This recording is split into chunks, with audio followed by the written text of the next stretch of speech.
Doktoresha mjeke specialiste ginekologe Trina Nushi Jahjaka, duke folur për infertilitetin, në mes tjera shpohon se kjo dikur duhej shëruar jashtë Kosove, e tani më ka mundësi që kjo të bëhet edhe në Kosovë. Ajo duke folur për televizionin Besa, në mes tjera ka folur edhe për shkaktare që janë kryesisht martesat e vona, të cilat vinë edhe për shkak të rrethonave të krijuara, kur të rejat kërkojnë të krijojnë personalitetin, karrierën e pastaj të vije martesa. Çdo çift i cili planifikon të ketë një fëmijë, po për një vit nuk arrin një rezultat të tillë, ne fusim në kategorinë me të cilën ballafaqohen me infertilitetin.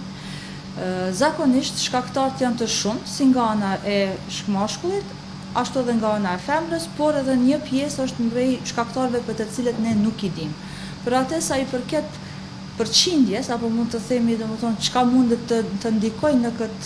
në këtë fushë, ne i ndajmë 30% ndikon prej faktorit mashkull, 30% prej faktorit femën, 10% nuk mundemi me ditë, domethënë çka mund të jetë shkaktari, për atë hyn edhe në kategorinë e infertilitetit të paspjeguar.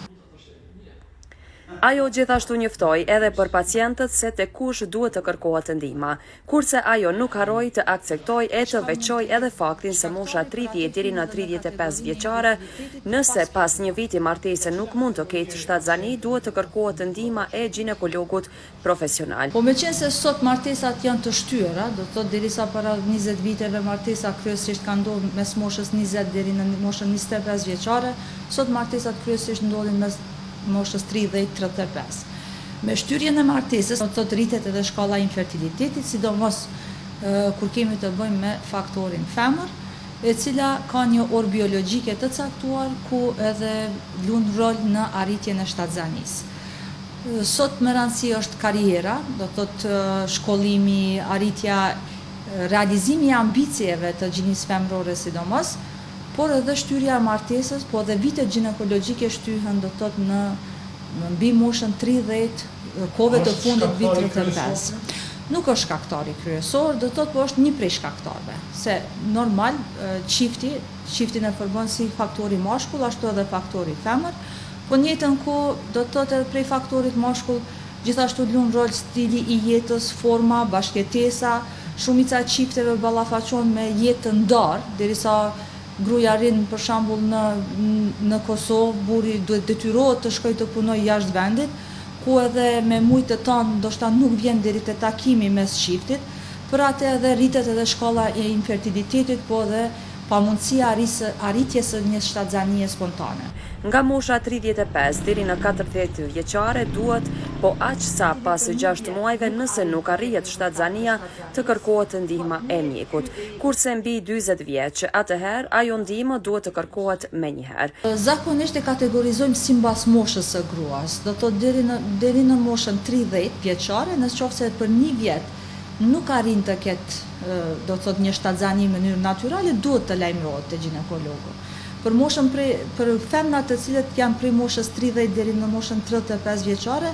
6 muaj është koha e limituar ku nevojitet të lajmërohet, ndërsa prej moshës 30 deri në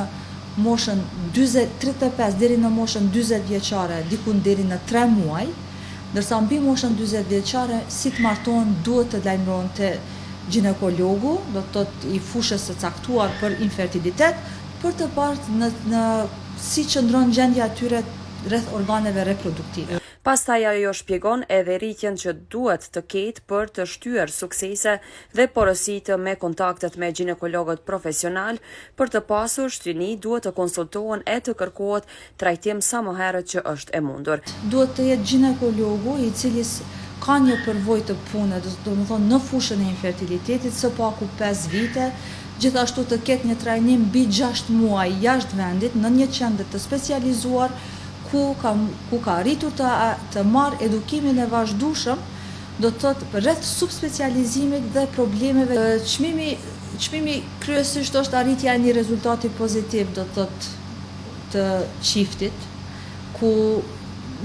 me vitet e tona ballafaqohen dhe zgjejnë zgjidhjen tek eksperti i caktuar.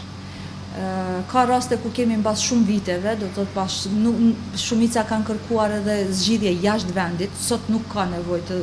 të trokasin në dyert jashtë vendit, ku duhet të shpenzojnë edhe kohë, edhe do të thotë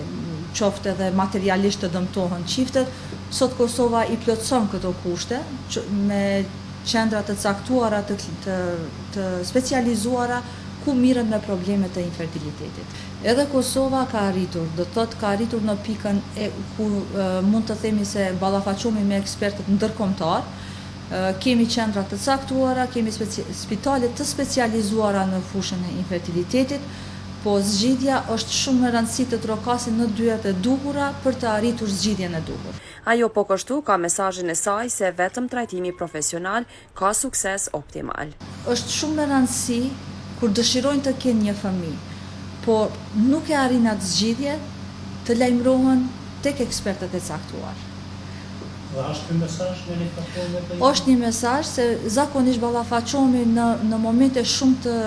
shtyera të themi, domethënë kur janë shuajtur të gjitha mundësitë e mundshme, janë shterë, në fund lajmërohen te një ekspert ku edhe ne nuk mundemi t'ju bëjmë zgjidhje. Për atë është më rëndësishme nëse ekziston problemi, mos ta fshifin problemin,